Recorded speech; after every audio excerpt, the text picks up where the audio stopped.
attention, là on a du lourd. On arrive sur le stand de ITP. Je sais pas d'où viennent ces produits de l'enfer, mais c'est à voir. On est sur une sorte de gros art un peu chelou. Je sais pas trop ce que c'est. Groza Kit for Marvel Saga 12. Donc voilà, en fait c'est un Saga 12 transformé en Groza. Voilà. C'est... Je sais même pas quoi dire. Voilà. Hi, hello. Is it possible to take it in hands? Okay, thank you.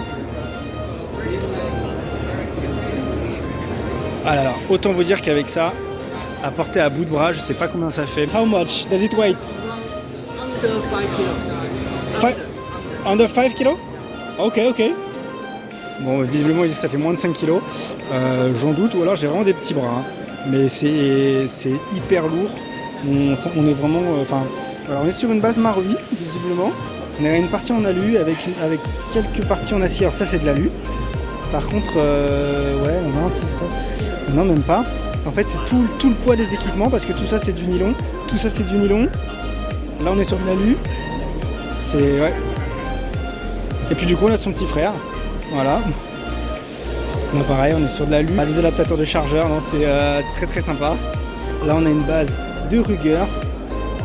Comment transformer sa 22 en M14 EBR. Voilà. Parce que ce n'est jamais assez long. Voilà. Très très beau. Visiblement aluminium CNC, full CNC machining, effectivement. Et on est sur une version de chez KSC pour le VZ. Voilà, donc c'est bien, ça faisait longtemps qu'on n'avait pas vu un VZ KSC.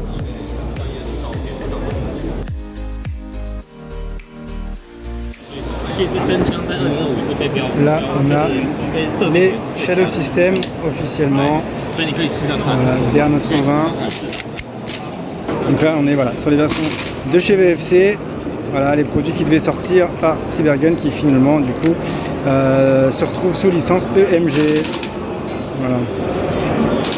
Très sympa, quoique un peu léger. Un petit peu léger.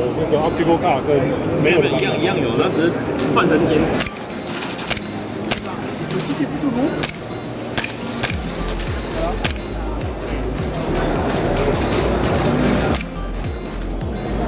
Le reset il se trouve juste ici.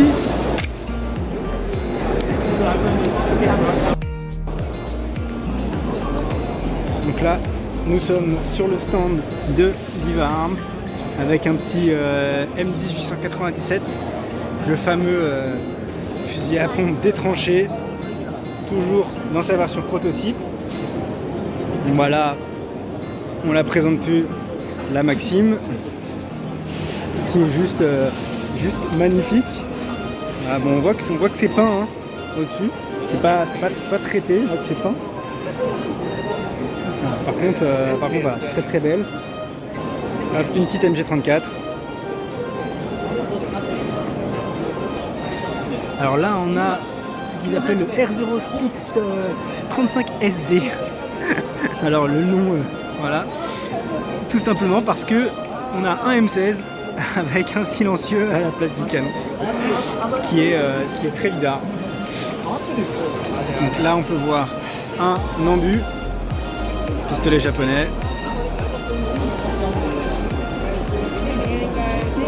Ah, un petit libérateur. Ah, très sympa. Bon, il y a le petit reminder à la France, c'est cool. Ah, il a l'air d'être tout en alu. Alors, on a du moulé, on a beaucoup de moulé là. Peut-être que la détente est même pas, je pense qu'elle doit être moulée. Non, il y aura une reprise CNC peut-être dessus. C'est cool. Bon, les fameux Ruger. Un petit custom Aikapa.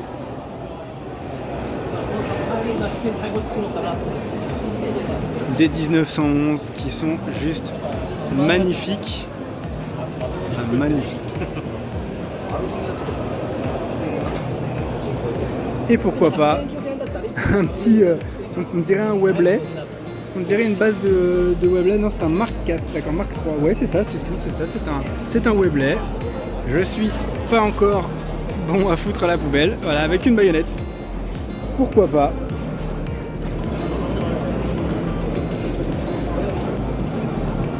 Ça, c'est collector. Alors, on a le stand de Shoei qui est là. Bon, il y a personne. Il n'y a pas grand chose. Il y a juste une MP40. Qui est pour le coup plutôt joli, même si l'acier a un peu mal vieilli.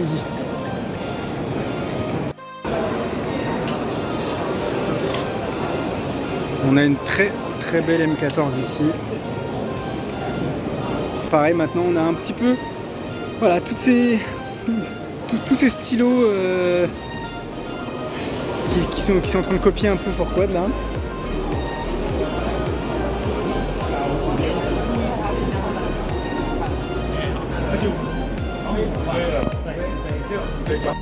This year is the 80 years since the 1955 military end. So it have a lot of meanings.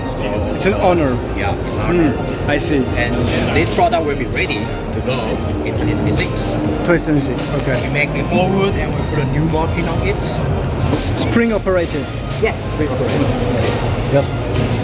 We got a pre-order of the Carnegie AZ this year, and we did receive another order, so we decided to produce more, so it was still available to take the pre-order. Donc là sur le Dragnov, on a toute une refonte en fait de la couleur du garde-main qui, selon Trench Airsoft, va se rapprocher de la couleur d'origine des premiers Dragnov. Voilà, donc c'est vrai qu'il est très beau pour le coup, il est magnifique. Alors là on est sur le stand de Bolt, voilà. Donc toujours avec des produits qui sont selon moi magnifiques, mais bon c'est biaisé puisque j'utilise ce petit bébé là qui fonctionne parfaitement bien. Là on a un peu toute leur gamme de Scar SC.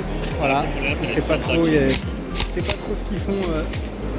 qu'ils font avec, mais bon bah visiblement il y a de la couleur. Je suis pas sûr que la FN ait approuvé ça, mais c'est pas très grave.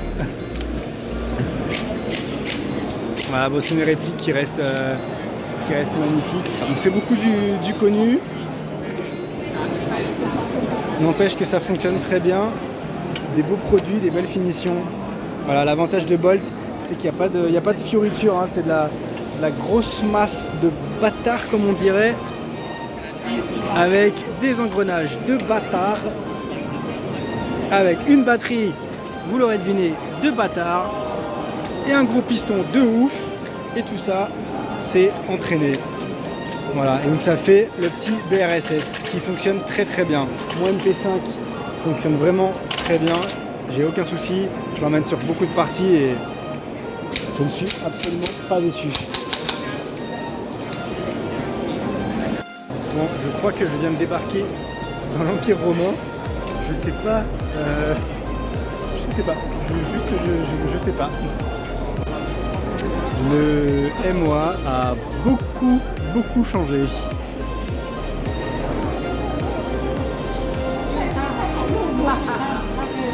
Voilà, petite dédicace à Quentin. Voilà, si jamais tu veux venir l'année prochaine, sache que tu pourras te prendre un bouclier avec des épées et à côté un petit fusil d'assaut. Allez, pourquoi pas. Alors on est là sur le stand de Classic Army et en fait ce qui m'a intrigué c'est de voir toujours leur gearbox, enfin les gearbox des années 2010 quoi. Donc